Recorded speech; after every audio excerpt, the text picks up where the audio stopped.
This is the Rebel HR Podcast, the podcast about all things innovation in the people space. I'm Kyle Rode. Let's start the show. Welcome back, Rebel HR community. We have a special guest joining us again today is Janet Polach, PhD. She is author, coach, and leadership developer. She was with us way back in 2022 in episode 112. We were talking about the 7 mistakes managers make based upon her book. Today, we're going to be talking all about coaching. Welcome to the show again, Janet. Thank you so much, Kyle. It is great to be back. It's fun to hear how the podcast has evolved and the audience that it's reaching. So thank you so much for the opportunity.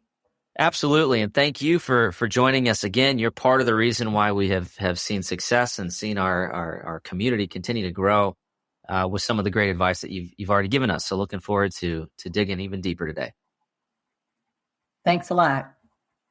Absolutely. Well, I want to start off the conversation by understanding a little bit more about some of the work that you've been doing here over the last year. I know you've been doing a lot of work in coaching and a little bit of a unique approach to coaching. So can you just tell our listeners a little bit about what you've been working on and how you've modified your approach lately? Yeah, thanks so much, Kyle. So leadership development is always a challenge in organizations. I think it's because we've got so many leaders that we need to develop. And so typically organizations have selection programs. They send, a handful of their best and brightest through an internal or external program. And then it leaves others to just kind of figure out. There's a couple amazing statistics out there. Brand new leaders, 60% of them say that they're not comfortable or even fail in their first 2 years of being a leader. And why? Because we select them from being a great individual contributor, and then they've become, it's like, ta-da, you should be able to be a leader. Congratulations. And so what I've learned in the last year is do leadership development. And it can take on many, many forms. It can be classroom. It can be get a dozen or folks together, read a book and discuss it. Share a podcast, watch a TED Talk together. It doesn't have to be a real formal program with an enormous investment.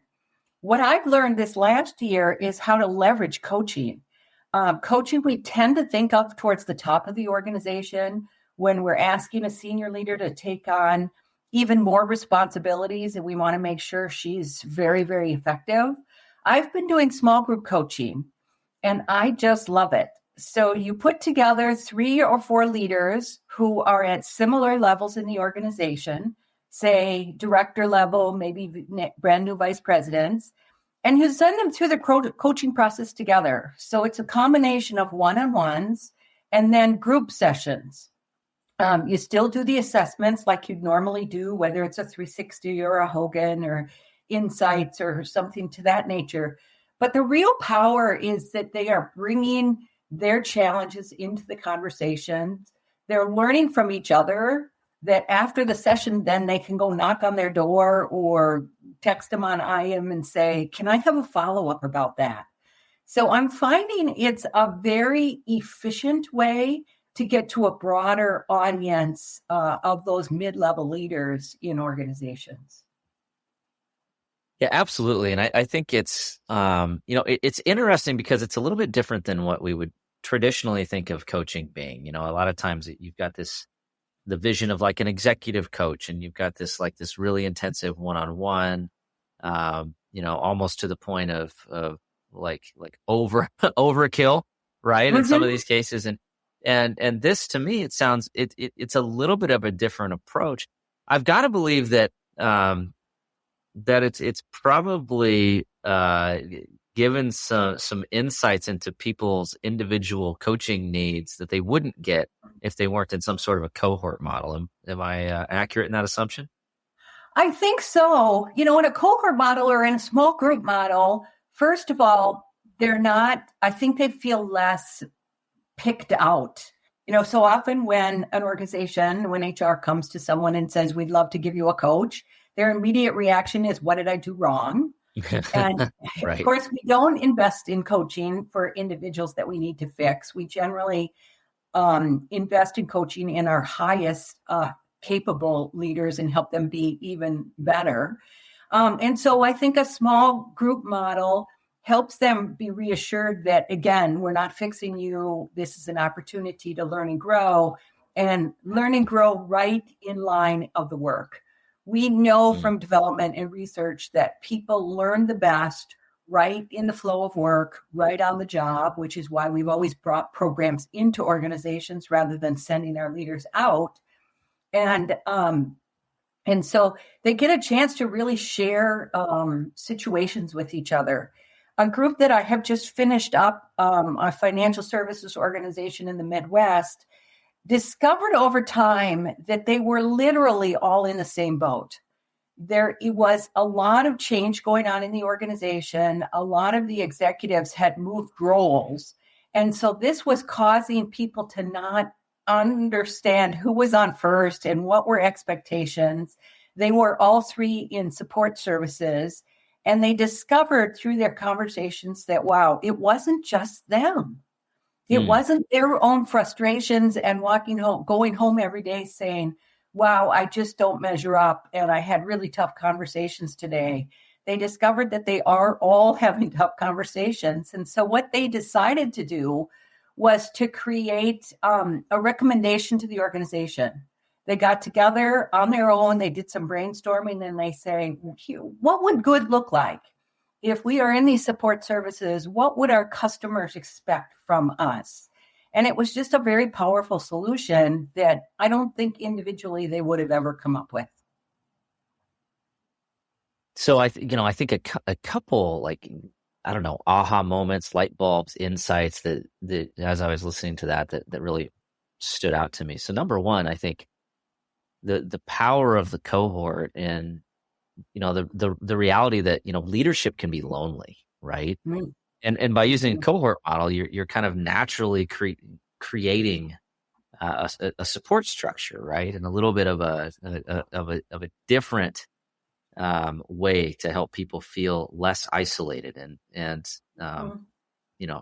my assumption is that's going to support coaching because you're not in this alone, right? Yes, absolutely. Yeah. And especially as these three individuals were all fairly new VPs. And, once you make that level, that aloneness, I think, is even more acute. That Totally. Certainly, we've always teased that, the CEO has the loneliest job in the world. But I think newly promoted vice presidents are probably second, because it's like the organization said, you've made it. We have lots and lots of faith in you. And yet, if, who do you talk to other than your significant other, sharing your challenges and so forth? And I think a small group coaching model really lends itself well to that. Yeah. Well, I would agree with, like, CEO's loneliest, CHRO's second loneliest. Okay, and at a certain point, let me just tell you, like, my partner's like, this is enough HR talk. I don't want it. Exactly. I don't care anymore. I get it. Yeah. Your job's crazy. Right. Well, and to your point, Kyle, your partner is supportive and willing to listen to a point, and yet they don't really know what you're up against because they don't know the personalities. They don't understand necessarily the financial demands that you, for example, are facing. And so they can be caring and loving and supportive, but they're not in a colleague's shoes. Right. Yeah. And so again, going back to this cohort model, I think the other thing that I think is really profound, and maybe, like, I want to hit on this point again, like, so often, especially in human resources, learning and development, we try to design the perfect mousetrap, right? Like we're trying to come up with this perfect program. Oh, we need this many thousands of dollars of funding, and we need to have this many, and it needs to be this and this and this and this. But what you just described, I think, is very eloquently, is the fact that this doesn't have to cost a significant amount of money. There's some time and some effort required and some thoughtfulness, But, this doesn't mean you're not creating a full like university structure of leadership Yeah. development here. You're allowing the collective knowledge of some of your leaders as in a cohort to help each other. So walk me through, like, for an HR professional, it's like, okay, this is new. I like this. I'd like to understand more about this. How do you think about the structure of these types of coaching sessions, and what do you look for to structure an effective cohort? Sure. I think you limit it to 3 or 4 individuals. If you have a group that's much larger than that, I just think it's too cumbersome. I think there's something magical about the number 3 that everybody gets. If you figure out your group session is maybe 90 minutes, everybody gets plenty of airtime. I would add a couple of assessments, depending on, again, what your organization does. Maybe you do a structured 360 from Center for Creative Leadership or someplace else. I think a personality assessment is very helpful. Something as simple as Insights Discovery or Myers-Briggs, or something a little bit more complicated like a Hogan, so that people really get that very powerful insight about who they are. And that is very, very valuable. When I do 360s with a small group, what's interesting is you create a group report. So maybe people are lower in global awareness or business acumen, or, think about those, or managing change. If you average those together, you can see that, it's not just you who's low in managing change. We as an organization are low, and all 3 of these leaders are low. So smiling, Kyle, the story, it gives us some more data from which to really think about broader development in what we do. So it gives us, so I'd include a couple of assessments, and then the group meets like a normal coaching arrangement for about 6 months. They have a one-on-one meeting with the coach, and then the other meeting in the month is as a small group with the coach. Absolutely. Yeah. I'm smirking. You can't see the video if you're listening to the podcast right now, but you can see my smirk as you're talking about change management, financial acumen. I'm like, yep, I get it.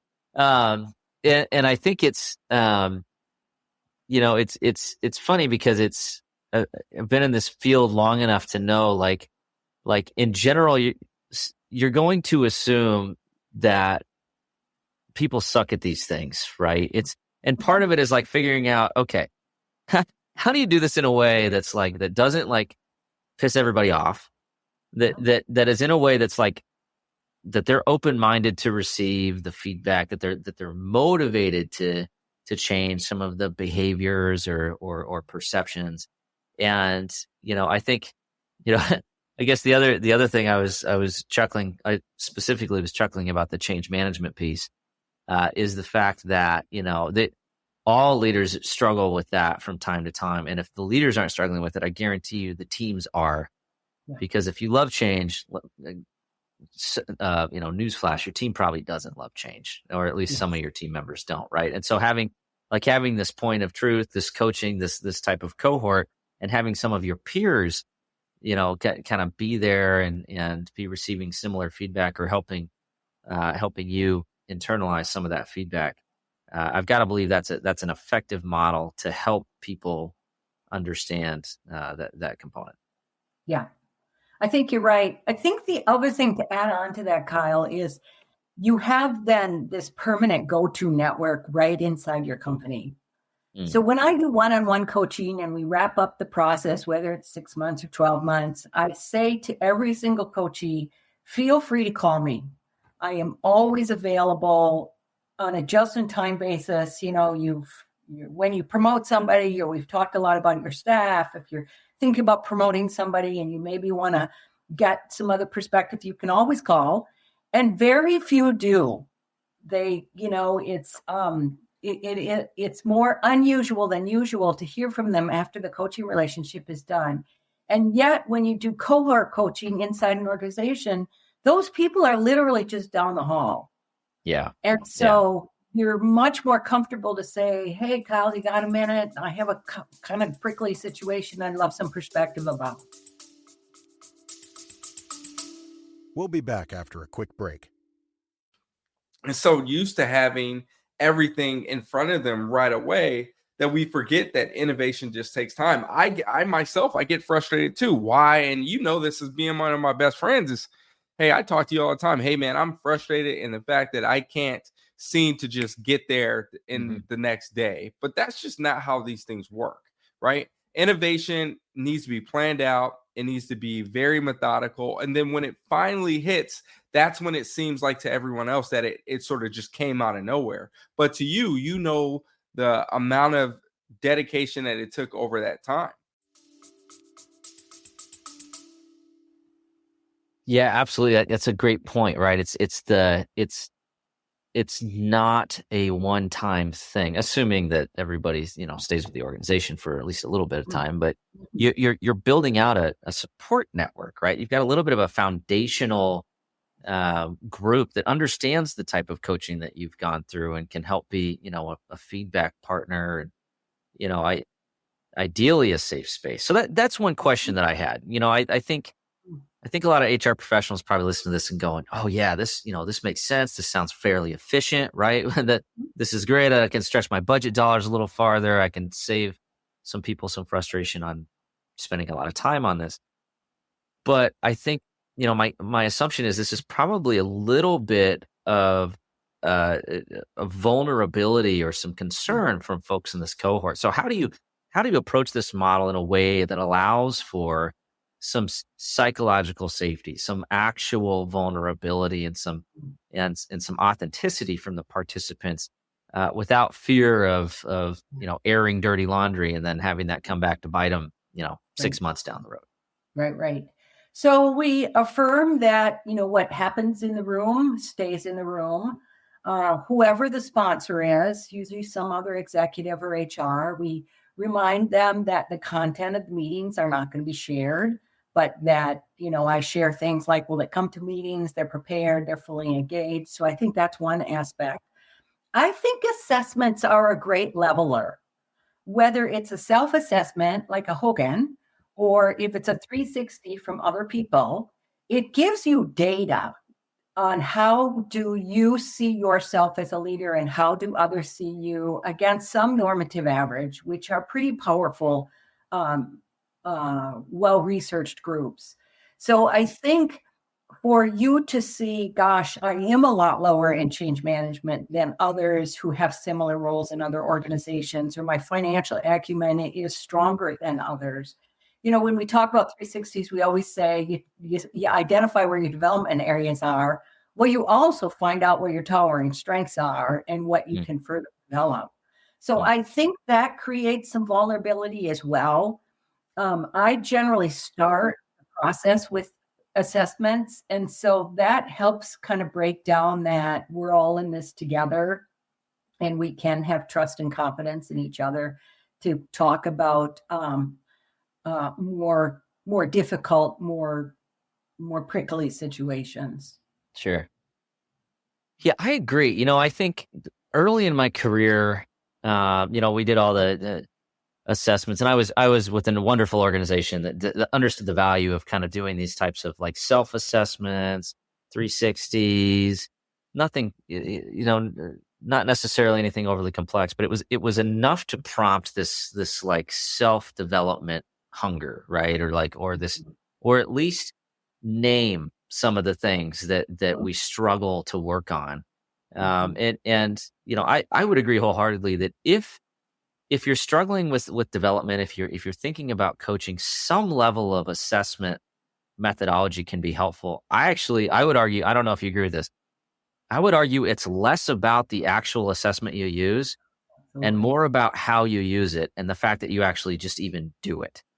Right? Yes. Like, and I've done I don't know that I've done all of them, but I've done a lot of them, and I've heard all the sales pitches. For my money, it's like you just need to pick something, right? Like just do something, and get, as long as it's not like some crazy assessment that's not statistically validated, my guess is you're going to facilitate some level of development just simply because people are going through the exercise and they're forced to be reflected. Absolutely. I don't know if you agree with that or not. I agree with that completely. And I tell people that I am tool agnostic. So, if you're using XYZ's 360, 1, 2, 3 is probably just as good, like you said, as long as it's validated. I think there are many, many assessments out there, and I would never suggest to an organization, well, let's try this instead. Because people then, the recipients of the assessment feel like, well, this is the new hot thing, and here goes HR again. And so, yep, been there. yeah, exactly. And so, I think assessments can be additive. That after we've done, maybe you did one 2 years ago, and you have learned and grow, and you maybe are in a different role to add on to something.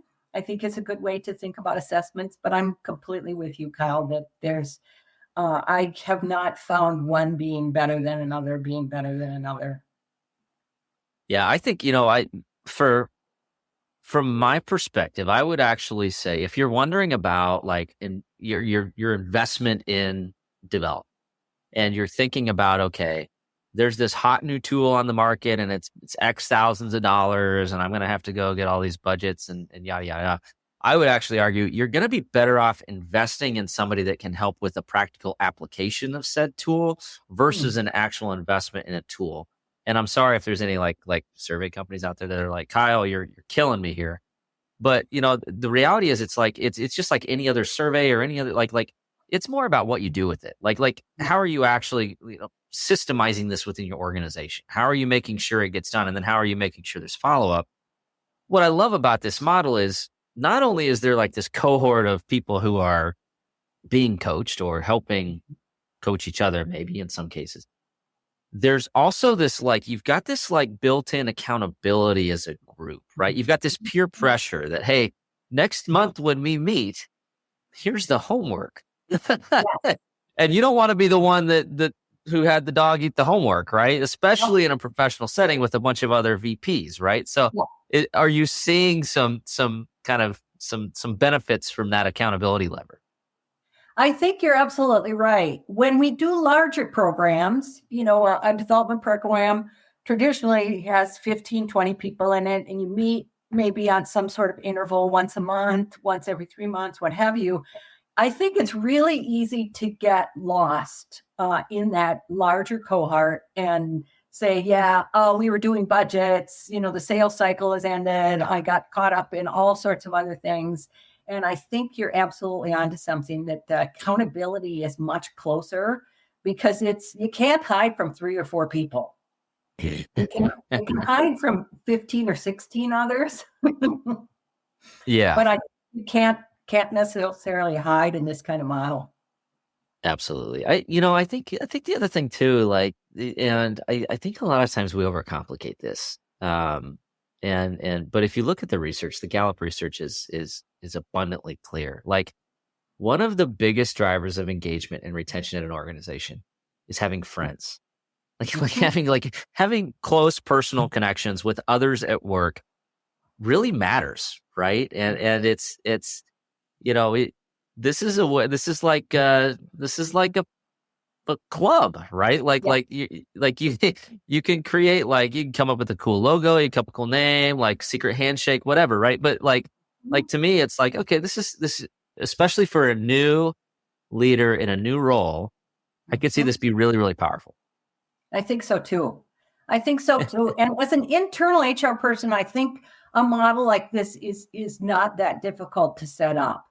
We're seeing more and more HR leaders filling coaching roles inside their organization.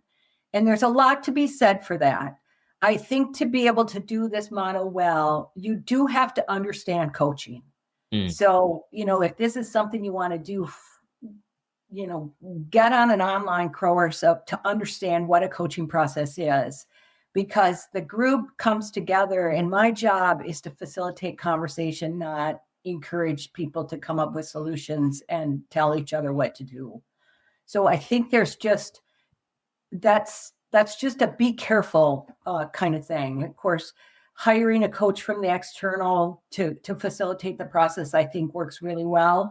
I think a third model, Kyle, certainly could be partnering internal HR with an external coach to run through the process. And then over time, internal HR feels comfortable enough with the process. How does it work? That they could continue on with additional groups. Absolutely.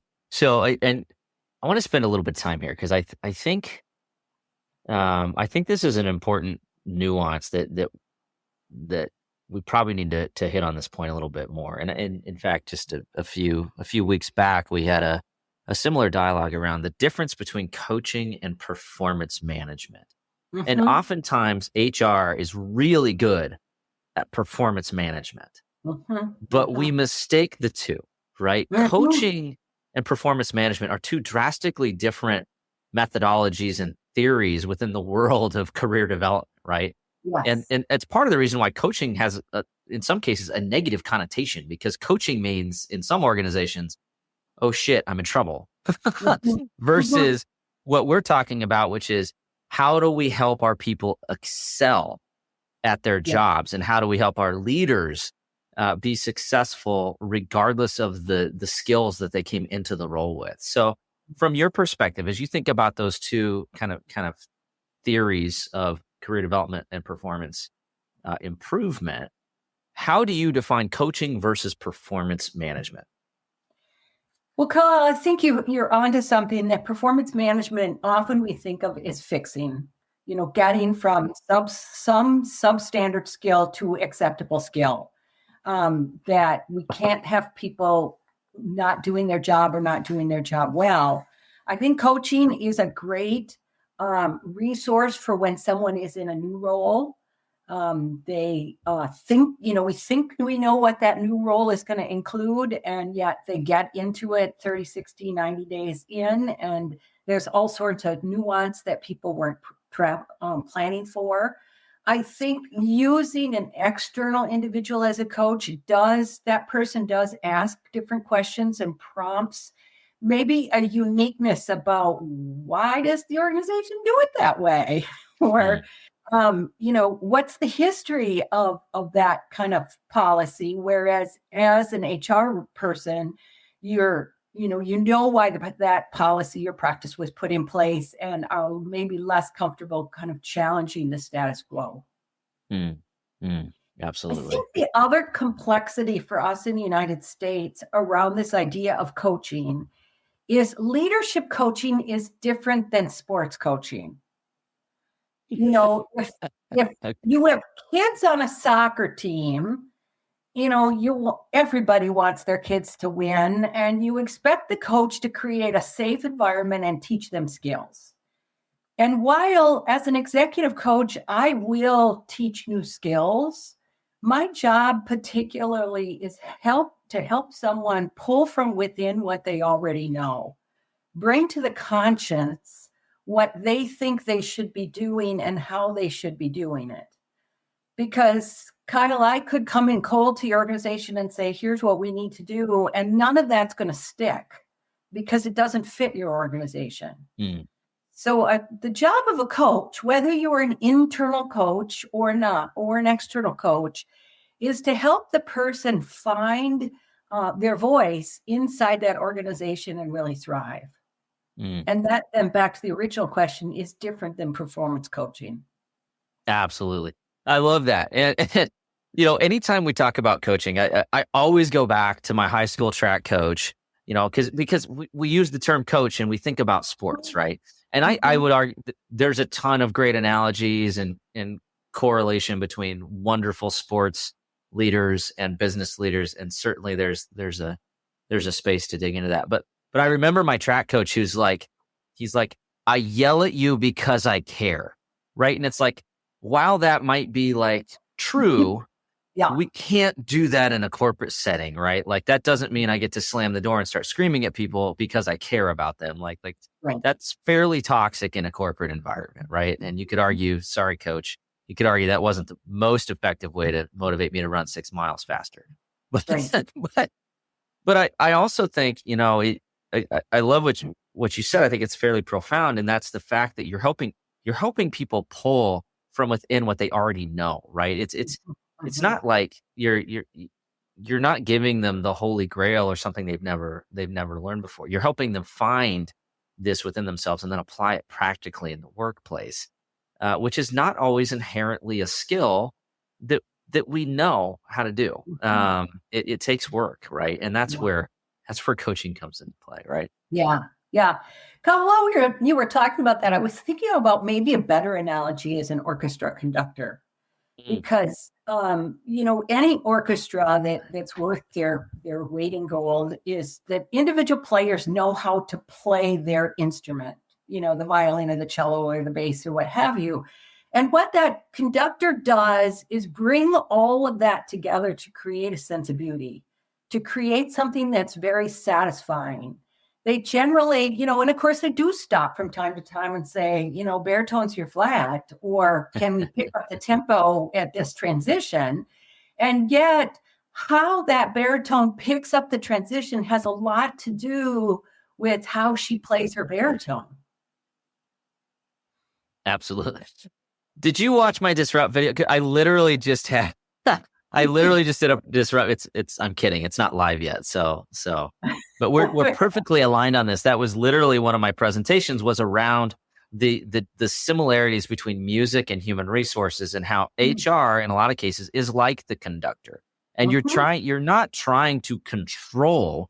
You're trying to allow everybody to play their music in the appropriate intonation, the right beat, the right rhythm, the right, time signature, all this stuff.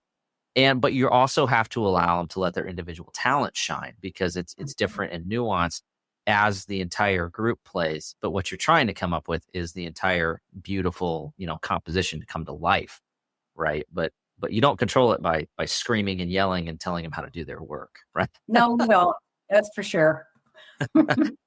So we are perfectly aligned. And I think that's a perfect segue. So I'm fascinated. We've got a couple new Rebel HR flash round questions since you were last on. So I'm fascinated to hear your response. Are you ready? Okay, here we go.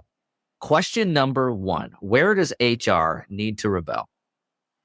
I think HR needs to rebel around development. Again, back to these brand new managers who have been promoted because they were really great individual contributors. I don't think HR needs to think, and we've talked about this, Kyle, a lot this morning, about the investment. Got a handful of leaders that you support together and start talking about good leadership. Read an article, watch a podcast, listen to a podcast together, watch a TED Talk, and then talk about what are the components of good leadership. Buy my book and read it chapter to chapter. It's really, I think the thing is, do something and don't be worried that you're not doing perfect things. Yeah, absolutely. Perfection is the enemy of progress, right? Like, sometimes you just need to start. Yeah. And I'm guilty too. I like a system for everything. So the reality is I should take my own advice on that. Question number 2. Who should we be listening to?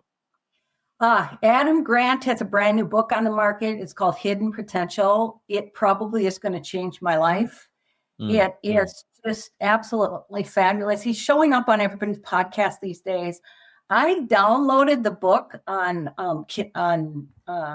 audio, and I just love it because, when you write a book, you say, I interviewed so-and-so, and here's what they said. Well, this is a highly produced audio book. And so he actually has the person that he interviewed in the video clip. Oh, and wow. so if you like listening to Adam Grant, and I guess who doesn't, his book, his audio book listens a lot like one of his podcasts. And Awesome.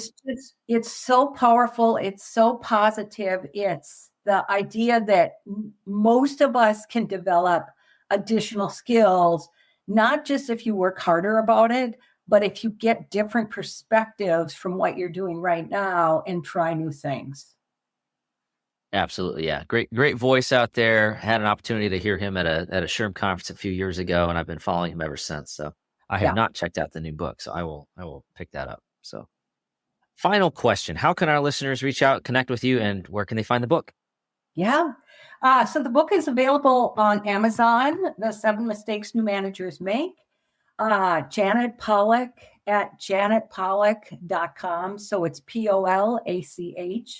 I would love to talk to any of you about this group coaching idea.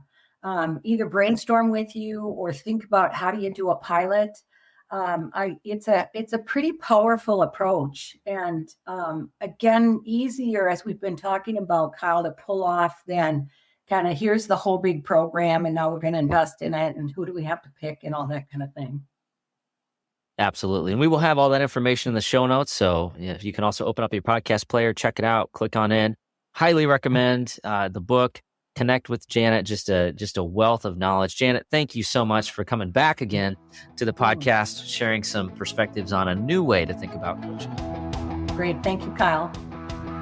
All right. That does it for the Rebel HR podcast. Big thank you to our guests. Follow us on Facebook at Rebel HR Podcast, Twitter at Rebel HR Guy, or see our website at rebelhumanresources.com. The views and opinions expressed by Rebel HR Podcast are those of the authors and do not necessarily reflect the official policy or position of any of the organizations that we represent. No animals were harmed during the filming of this podcast. Baby.